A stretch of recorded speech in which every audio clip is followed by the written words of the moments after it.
More NFL schedule as we go, but let's get to the NBA action from yesterday. We got game fours abounding. We got the MVPs. We got SGA. We got the Thunder. They would lead by as many as 15 early. Denver only scored 8 points in the first quarter of this game, and then in the second, Jay, they got it going a little. Yeah, that was tied for the lowest scoring first quarter in NBA playoff history. Rock fight. And this is how it goes. Aaron Gordon knocking out a shot from the outside. They come and work their way back. The Nuggets would take the lead, and then it's Jokic. He would score 27 and 13. We'll get to his fourth quarter in a minute. But the Nuggets have a 6-point lead going to that fourth. But it was OKC, Monica. Look at the ball movement on this possession. I mean, this is what this young team does. Alex Caruso in particular has been such a great ad. They call him the OG. He's only 31, though. Thunder take the lead there, and then it's SGA, and OKC is up by 5. 4 minutes left. Here, Jay, is just, you can look at Jokic. He just looks worn out. Well, Hartenstein does a really good job of staying on his right shoulder. Give him a lot of credit.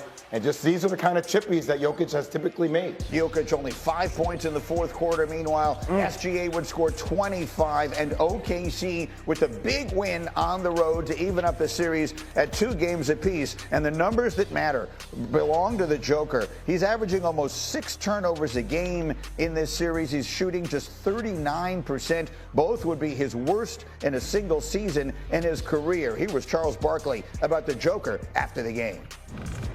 2 things. Number one, I thought what the NBA did to them was unfair. Making them play late Friday night, then an early afternoon game. I thought that was unfair. I truly believe that. But also, the Denver has never addressed their backup center situation or their bench. I think that's one of the things that hurt them last year, because he gave out a gas last year against Rudy and Big Cat. So I don't think it's fair to blame everything on the Joker, but he has not played well, and I think he's wearing down. I was going to go to Wendy, but I saw your face when he said the scheduling was unfair. Why did you made sort of a weird face at me. It's unfair for OKC, too, right? I mean, they're playing on short time as well. So I'm in the game with no excuses, and I think that fits towards Nikola Jokic as well. Look, I've been on this show, and I've said that I think he is the best player in the world. And when you're the best player in the world, you have unfair expectations. And at this point of the season, even though it happened last year, Isaiah Hartenstein is a favorable matchup for Nikola Jokic. It's one that he should be dominating. I know you're looking, you say 27 and 14, but his numbers have been off. He's shooting 33% from the field the last 3 games, 18% from the three-point line the last 3 games. Guy shot 54 and 42 throughout the course of the regular season. When you're the best player in the world, you have to be great. And this game 4 was a game missed by Denver. I feel like when they lose this series, you can point towards this game and say, this is a game where they should have been up 3-1. Yeah, I mean, they had their opportunities in that fourth quarter. Winman, how about this idea that Jokic is wearing down? That seems to be the prevailing narrative right now. What's your take? I don't think he's wearing down. I think he's absolutely exhausted. I think you have to look at the last 2 weeks. They have played 7 games in 13 days. Vitsia Zubats was all over him in the last series. We're going to show stats from this series, but you got to look back the last 7 games. He's shooting 40% and averaging 5 turnovers a game over that stretch. This is a guy who shot 56% during the last 3 postseasons. Look at his free throws. He shot 90% at the line last year in the playoffs. He's down almost 15% this year, missed 2 big free throws. I will also point out, Denver is basically playing with 6 guys, as Jay mentioned. Now, there's no backup center to be seen. He had the most minutes per game average of his career this season. They were borrowing from Peter to pay Paul during the whole season. Aaron Gordon was out several different times, increasing his load. As the playoffs have gone on, their rotation has got even shorter and shorter and shorter. I think he's absolutely, totally exhausted. Yeah, there's an advantage to taking care of your first-round series quickly. And when you're the 1 seed versus the 4 seed, that's different. They had to play, the Nuggets did, 7 tough games against the Clippers. Turn around real quick and play in here. What's your thought on the way this thing is going right now, particularly for the Joker? Well, the only thing I would add to the conversation, because I think Jay, Will, and Wendy nailed it, but I also think you consider the coaching change and the clips that we're getting out of their locker room, out of their huddles, in terms of the extra effort that Jokic is exerting in terms of bringing his team together, doing a little bit of coaching, if you will. Like, there's a lot in terms of why you would look at him and say he's exhausted. But again, Jay is correct. Now, I do think this, though.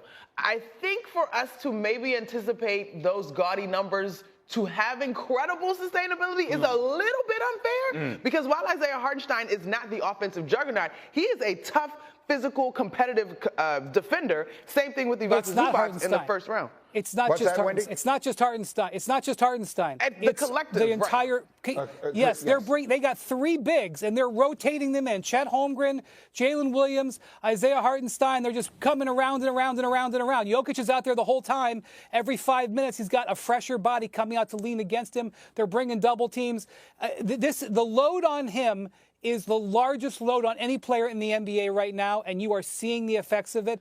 The Nuggets have been shallow for years. They have not replaced their veterans for various reasons. Either the draft picks haven't gone up or they haven't spent, and they are now paying that price in this series. Wendy, just let me tell you, you are correct. Yep. You are correct. But Jay's about to. But we also live in a world of no damn excuses, Monica. This is the world of heavy as a head that wears the crown. I mean, when LeBron goes through this, what we do? When KD goes through it, when Giannis goes through it, when you're the best player in the world, all the things that Wendy said are correct, but nobody cares. It's what comes along with it.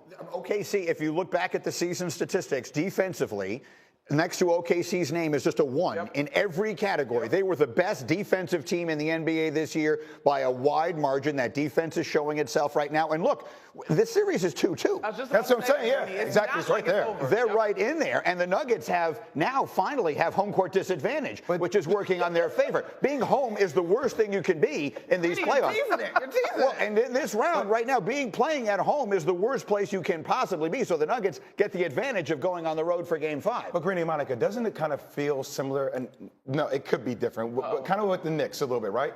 It does feel fascinating that the athleticism starts to wear down the guys that have to play 40, 45 plus minutes every single night to maximize their level of play. It feels a little bit similar. I'm not saying the series is over, but it's something that you worry about. But depth matters. Yes. I mean, it's just that simple. Having more good players is an advantage. And if you are deep and you can take advantage of that, then you find yourself winning these games in the fourth quarters as they did yesterday. Again, if you just look at Jokic's numbers from yesterday's game, you'd say, by anyone's standards, even his, that's a decent game. But if you watch him in the fourth quarter, you can see the lumbering, you can see it getting to him, and Wendy made that point earlier. Okay, so we've got that one. I mentioned the home court disadvantage. That's where it has really, in the East, is where that has really taken precedent. This was the first win. I'm going to tell you right now, the Pacers win this game against the Cavs because they were winning by 41 points. Spoiler, Greeny. Yeah, so, but here's the moment of this game. Look at Benedict Mathurin just punching DeAndre Hunter. And the two sides going at it here. Mathurin eventually given a flagrant 2 and ejected. That's just a dirty play. A dirty play, yeah. And look, DeAndre Hunter also didn't have a field goal attempted after that play. Yeah, and look, this was just a non-game. In the second quarter, the Pacers are just obliterating them, and then we're going to find Miles Turner at the top of the key, excuse me. This is a 7-0 run, and it's just getting started. Halliburton's going to keep it going. This thing would eventually